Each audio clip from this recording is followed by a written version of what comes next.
Good afternoon. My name is John Umble, and today I'm going to be talking to you about preparing for emergencies.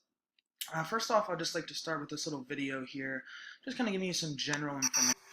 When an emergency occurs, it's too late to start planning a response. How do you plan for the unexpected? The first 48 hours is critical. Whether it's stopping a disease outbreak or preventing injury and death, you have to start to plan before the emergency occurs, and when it hits, act fast. The ability of your emergency response plan to sustain and succeed in any emergency is dependent on the strength and depth of its roots.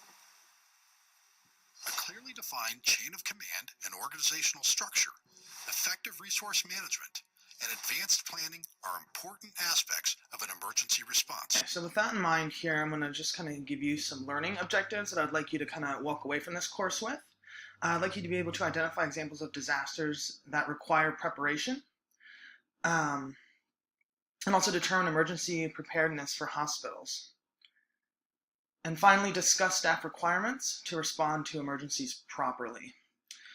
So what exactly is a disaster or an emergency? According to Ali, a disaster is defined as a serious disruption of the functioning of a community or a society, causing widespread human, material, economic, or environmental losses, which exceeds the ability of the affected community or society to cope using its own resources. With that being said, we're going to move on to the different types of emergencies and disasters. So there's two main types. There's natural and man-made. Natural disasters include flooding, hurricanes, tornadoes, volcanoes, heat waves, blizzards, and a big part of the natural disaster is location. Coastal areas are going to be more prepared for hurricanes. River towns should be prepared for flooding. And plains also, should be preparing for tornado disasters. So a big part of, how your facility and how you're going to prepare for these different disasters or emergencies, a lot is depending on your environment and your location. We also have the man-made disasters, which I broke into two different categories, which is the accidental and the man-made. The accidental hazards include, industrial hazards, structural collapses, building bridges, power outages, those kind of things.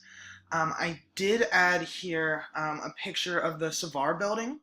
The Savar building collapsed and because of structural disintegrity, and over 1,500 were injured.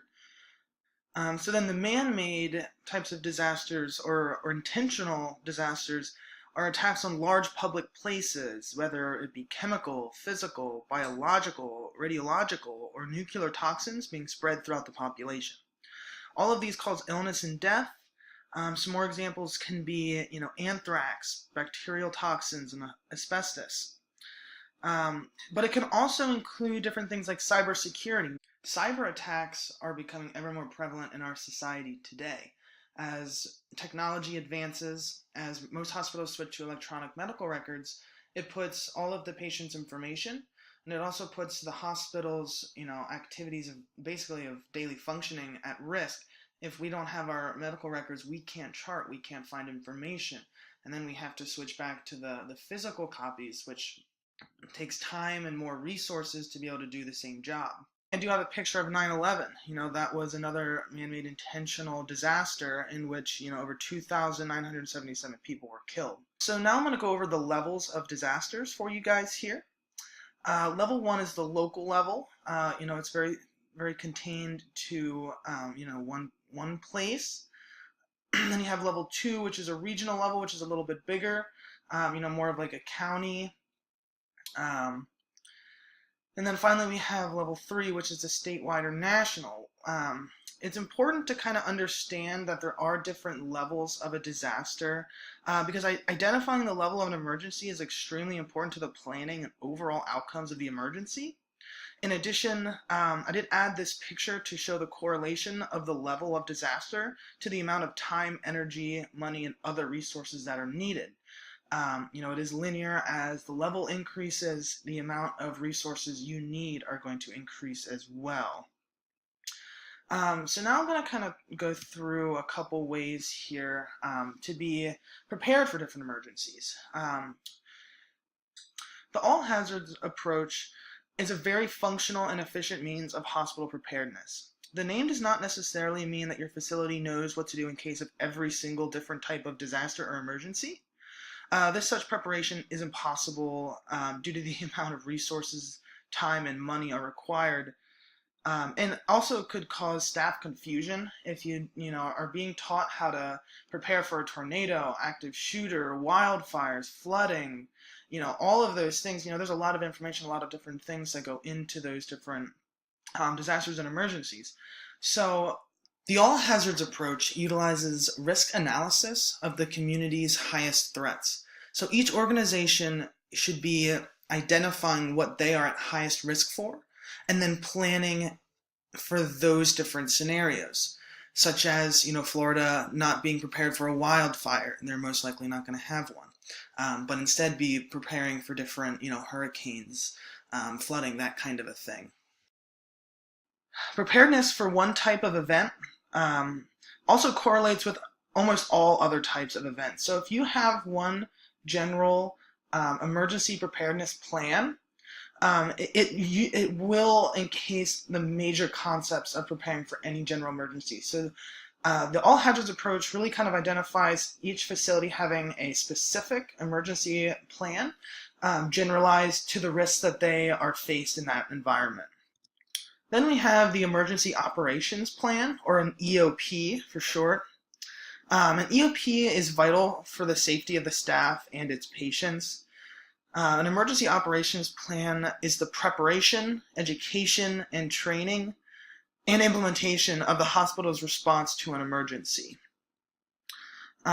There are several components of an emergency operation plan, which include activation response, communication plan, patient care coordination plan, security plan, traffic flow plan, data management strategy, and resource availability. That's a lot of different things to be able to prepare for, in an instant, which is why we take so much time and effort into planning for different risks that we are susceptible to per that region.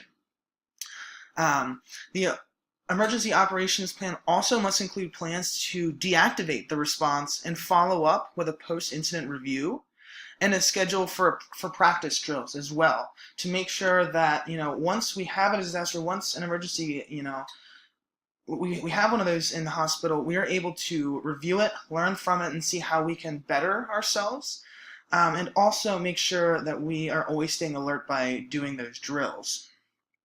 Next, we have surge capacity. Surge capacity is very important for hospitals. Surge capacity is the ability to mobilize when suddenly confronted with a vast increase in patient demand. Let's say that a train crashed and 400 people are injured. There might be 3 hospitals in the area, so you're going to get about 150 patients at one time, on top of the patients that are just coming in for the normal day. How are you going to be able to use supplies, personnel, physical space, and organize your management infrastructure to be able to accommodate all of those patients and increase, wellness for those people? We like to think about the 4 S's, which is staff, stuff, structure, and systems, to be able to accompany all of these people. Next, we have the disaster triage. Disaster triage is a little bit different than normal, emergency room triage. When you first originally triage someone, you think about who needs care the most. So you normally go to them. In a disaster or emergency situation, it does slightly change, where our main goal is to provide the most amount of care to the most amount of people possible, to try to make sure that the overall wellness of the population is kept intact. We're trying to help the most amount of people possible, which is also important to know in a disaster triage situation. Next, we have continuation of services. So this is kind of going over, once a disaster happens, how will a hospital continue to run? There are so many different services that are vital for normal hospital function, things that, we really don't think about because they're just always readily available to us, like electricity, food, water, the electronic medical records, the internet, different supplies, for aseptic and surgical technique, to have those supplies, different medications, those are all things that if a flood comes or a tornado hits, and you might not have any means of electricity or some of those very vital supplies, how are you going to overcome those obstacles and and care for the patients in the hospital? Next, we have here utilization of staff. So, staff can be uneducated and unprepared in emergency situations. You have to understand the importance of your own facility's procedures for different situations, like such as a tornado, flood, or an active shooter.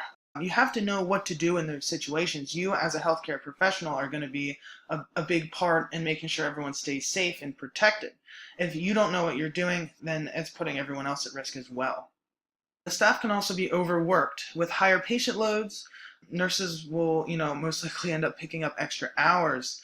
And also, you have to think about staff needing time off to be with family because of the tragedy. Recently, in like the Hurricane Harvey, many nurses' families were injured or killed during that time, and they had to go find their family. They couldn't just spend all the time in the hospital as much as I'm sure they would like to help out. But that is also a possibility. So then I also just have the number of staff. It is very straining on a staff to have such an increase in patient load. So having adequate numbers of staff to begin with is incredibly important for a hospital to be able to care for all the patients, assuming a disaster occurs. It is also very important for the staff to remember that this is an emergency and a disaster situation. They are not able to help people unless they also remain safe themselves. So don't go out in any unsafe conditions to try to get to the hospital. Just make sure that your safety is also a priority for yourself. I had also added a question at the bottom here. Does the average nurse feel like they are prepared for a real disaster? According to a quantitative study done by Al-Ali, the average nurse feels moderately prepared for a disaster and what to do about it. The results of this study also showed the nurse's perception, preparedness, knowledge, and skills for disaster management is the first step to obtaining baseline data about their capability to respond to disasters. They felt that it was very important to find what the nurses who are currently practicing, what they currently know about their facility's protocol and what they would need to do in the event of a disaster. So getting baseline information on what they would do is a first step to figuring out how we can better prepare ourselves in the future. Now I'm going to talk about ethics involving disaster planning. Um, there is a great need for ethics in disaster planning. Ethical guidance alongside legal and medical framework is an increasingly common component of disaster response plans. According to Leiter, as the government and healthcare systems plan for disasters, ethical guidance that is theoretically sound and practically useful will form an important foundation from which to build practical guidance for responding to disasters with morally appropriate means. So kind of thinking about that, looking at some of these different components such as triage, ethical justifications for triage. How do we, as a government healthcare system, decide who is cared for first and who is not? We have to also look at the idea of equality. We have the idea that every human is equal. How do we move forward with triage, assuming that some people will receive care and some won't? We also have to think about the ethical justification of resource allocation. When resources are scarce, how and who is in charge of deciding where and how resources are split up and given to the public? Again, we have that idea of equality. In a disaster situation, we have to keep the idea of equality. Everyone is equal. We have to try, our best to care for everyone the best that we can. And that kind of moves into the duty to care. And according to Leiter, The duty to care states that clinicians have a special responsibility to provide care in crisis circumstance by virtue of their position and training, the benefits they have received previously and professionally. The duty to care may conflict with the duty to oneself or family, as well as obligations to provide only the highest quality of care for the patients. Duty to care, we think that we want to give the highest quality of care, equality to everyone that we can. How does that play in with a triage situation? Are we able to equally, care for all these people? Are we upholding the duty to care? A lot of different information to think about while, planning for disasters. On this page here, we have the economic impact of disasters. I saw this in a research article that I read, and I really thought it kind of was a good illustration to look at.